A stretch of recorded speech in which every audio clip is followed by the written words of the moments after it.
One of the concerns that many senior devotees have is that devotees aren't understanding Prabhupada's books. Either they're not reading them enough, or they're reading them, but they don't always understand the apparent contradictions of certain statements or the context in which Prabhupada said something. And therefore, as generations continue, there may be passed down, number one, misunderstandings, or just material consciousness not being purified, or I would say, like smoothed out, smooth the bumps in the road. So I thought of an example that might illustrate this. The material life, as Prabhupada said, is an intoxication. We're all intoxicated with what? Material desire, material consciousness.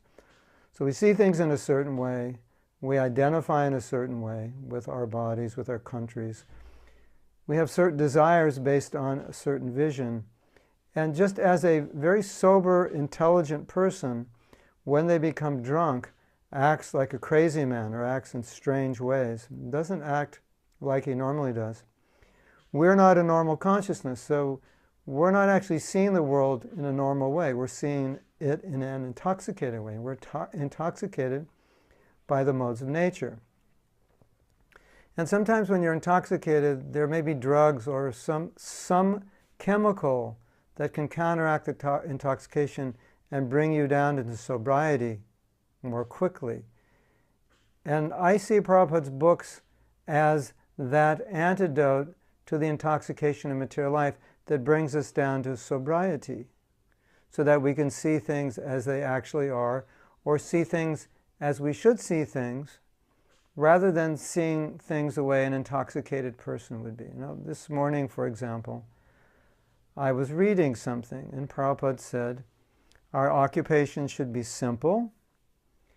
We should, simple meaning that our lives, our occupation shouldn't complicate our lives. Simple, in this case, meant not working more than 8 hours and not driving an hour to work and an hour back, because we have to expand what Prabhupada's saying by the other things that he said. So he said, our means of livelihood should be simple. We should live with what we need. He used the word artificial necessities. We shouldn't accumulate artificial necessities. And we shouldn't, he was basically saying that we shouldn't accumulate more wealth than we need, hoard it, hold on to it, but that we should just acquire through simple means the wealth that we need, not acquire artificial necessities. So that means, again, emphasizing simplicity, that we live simply with what we need basically, not accumulate more than we need, and a means of livelihood that's simple. So that's easy to understand, that's straightforward. But when you actually look at how many of us live that way, or even are trying to live that way, it's not as many as it should be. So we're all a little bit intoxicated, or many of us are intoxicated, to accumulate wealth, more than we need, to purchase artificial necessities, things which we don't need. And many of us are willing to sacrifice some of our Krishna consciousness to work in jobs that require long hours, 10 hours, 11 hours, 12 hours sometimes, 5 days a week, 6 days a week, 6.5 days a week. Working at home, bringing work at home because the job wasn't finished. So Prabhupada seems to be indicating that we shouldn't do that, and many of us do that, and many of us might say, well, I need to do that in order to survive, and in some cases it's true, but in some cases it's in order to thrive, not survive, and we actually have a choice.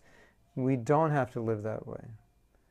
So that's one of many examples that when you read Prabhupada's books, the intoxication of accumulation of wealth, which many of us have, and some of us have to a very deep degree, that intoxication starts to become, or hopefully would become, a little bit nullified by what Prabhupada is saying. By reducing the fever of material life, the desire to accumulate wouldn't be there.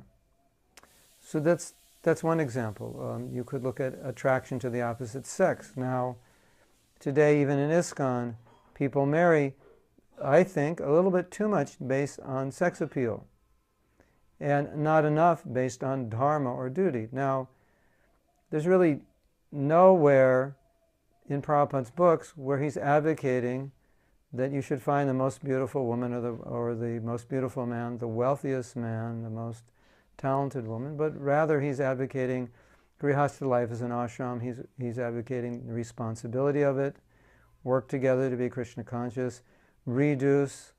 It's meant actually for reducing sex desire. And now, in modern society they say, well, sex is pivotal to having a good marriage. So that's the contamination that we're raised with or in and surrounded by. And sometimes when our fever goes up, then we start thinking in those terms. Well, my marriage isn't working because we're not sexually satisfied. Where did Prabhupada ever say that? He said the opposite. He said the point is to reduce it. And grihastha life is not a license for unrestricted sex. He said this. It is meant for procreation. So, okay, we have a fever. We enjoy sex, maybe more than we should. We have a fever. Household life is not meant for elevating the fever. It's meant for reducing it. Prabhupada's words reduce the intoxication. There are many, many questions people ask me. And there's always an answer in Prabhupada's books. And I often wonder, are you reading Prabhupada's books? Why would you ask this question? Why wouldn't you know the answer?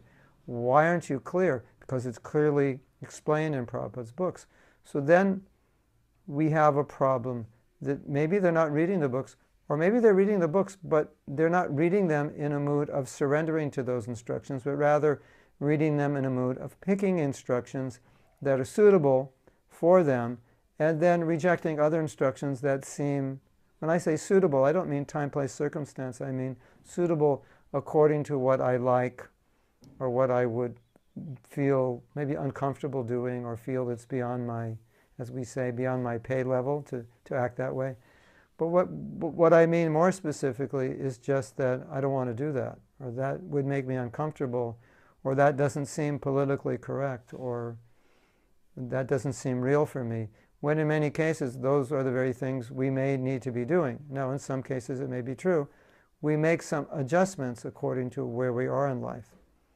But there are many instructions which are not meant to be adjusted. They're just meant to be understood because they're facts, they're realities. But our culture seems to think the realities are different. And so when we read those things, then we may think, no, it's not actually like that. What Prabhupada's saying is not practical, it's not applicable today, things are different. And so that would be a reading without a proper mood of surrender, but a picking and choosing reading. Or there's another reading which is called selective reading. Selective reading means you actually read something, but you didn't read it because your mind or your focus is on looking at certain things. And so when you read other things that don't fit within those parameters, things that you don't really want to focus on, or you really don't want to apply, or you don't want to accept, this may be subconscious, but it doesn't register. So when you finish reading, what you remember are the things that you want to remember, that fit within your paradigm. And the things that don't fit in your paradigm, they just kind of dissipate, or you kind of write them off as I just put that in the compartment of that doesn't fit me or something. And so we do selective reading, and then the fever, or maybe part of the disease we have in a certain part of the body, remains because we selectively read over the solution or the cure for that particular problem. So admittedly, some things that Prabhupada says are very heavy, but I don't look at it as heavy, I just look at it as true. It's real. He's just explaining how it is. Just like, for example, if a loved one is injured or dies, it's very, very heavy, very, very difficult to deal with, but it's the way life is. And gradually, over time, we become more accepting because we realize that this is the nature of this world. Now, Prabhupada is telling us the nature of the world, that the nature of the world is not always beautiful and pleasant and charming and warm and fuzzy. And so when Prabhupada says it's not warm and fuzzy, and we want to think more optimistically about things we should be a little pessimistic about, it's hard to accept what Prabhupada's saying. And we may just kind of glide over that and not give it the attention that it needs. So it doesn't, it's just we don't like, it doesn't feel good, and we don't want to hear about it. So that could give some indication why some devotees may not be reading enough. Now, if you're in the right consciousness, when you hear the truth inspires you. So if you hear that something is bad or wrong, then you think, well, it's good that I know this because Prabhupada's telling me what's dangerous, and then I'm not going to do it. I don't have to do it. I can avoid it. So that's the idea. That Prabhupada's books give you the reality. They show you how things really are. And when you know how they are, then you can deal with life in a realistic way. You can simplify your life. You can put things in perspective. You can put priorities, first things first. You'll have good sadhana. You have clear intelligence. Otherwise, it's very difficult to be Krishna conscious without clear intelligence, and Prabhupada's books give us that intelligence. And I believe strongly that Prabhupada spent so much time writing his books knowing that we couldn't perfectly extricate ourselves from the material world because Maya is so strong and so alluring and so attractive unless we had his books to cut through that intoxication, because Maya can intoxicate us very easily. Just like in the Bhagavatam it says, one, glance of a beautiful woman can totally capture a man's heart. But one who has knowledge, who understands the male-female attraction, how the material world is based on that, one who has vision of the purpose of life and so on, that person still may see the woman as beautiful, but the intoxication of sexual attraction will not affect that person so much, or perhaps not at all, because his intelligence is clear. Because Prabhupada has purified his intelligence, and therefore Prabhupada said every day hear it over and over. And some devotees say, well, maybe Prabhupada's books are a little boring because over and over, same thing is there. And Prabhupada knew he had to say it over and over because it has to sink in. And when you're taking medicine, you don't say, well, why have to I take this 3 times a day for 3 weeks? Why do I have to keep taking it? It's the same medicine. Why can't I just take it once? Isn't that enough? No, because you're taking the medicine to lower your pain, lower your fever. When you stop taking it, the fever, the pain increases. So every day we're taking medicine. Hearing the Bhagavatam is medicine. We're taking medicine every day. And if we don't take the medicine, the intoxication of material life will affect us. And we'll act a little bit like crazy people. We'll lose our minds. We'll do things that we shouldn't be doing. We'll think things we shouldn't be thinking. So Prabhupada's books are a blessing. They cure that disease. On our own, we may never cure it. And what other books are going to cure it? Prabhupada's books are specifically written for us, knowing our mentality, knowing what we needed, piercing the heart, hitting you could say, the vein, the essence of what's entangling us, and knowing how to disentangle us and give us the vision and the inspiration to move forward. So it's a very, very important part of the practice of Krishna consciousness is regularly reading Srila Prabhupada's books, not 10 minutes every 3 days, but actually going more deeply, studying them, becoming familiar with them. And then you'll actually understand Prabhupada. And he said, if you want to understand me, read my books. And we need more devotees to understand Prabhupada, because it's not just for Prabhupada's disciples to understand him. We need the next generation of devotees to understand Prabhupada as we, as his disciples, understood Prabhupada. And if you read his books carefully, if you discuss his books with other devotees, if you study them on a regular basis, then you'll understand Prabhupada, and you'll be in the best position to bring people to Krishna consciousness and educate them, because you'll understand Prabhupada's mission, his heart, his priorities, what was acceptable to him, what wasn't. And we need to know these things.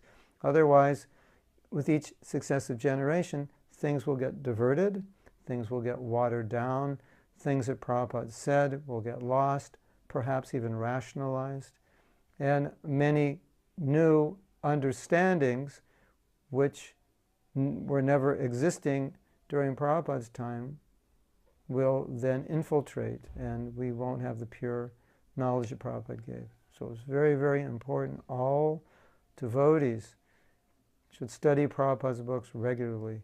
You can come together and read in groups. If you don't like to read, if you can't find the time, get a group. A group meets at a certain time, then you commit to be there. Just hear it and discuss it. And you'll see it will change your life. It will solve so many of your problems. Thank you for listening. Srila Prabhupada Ki Jai.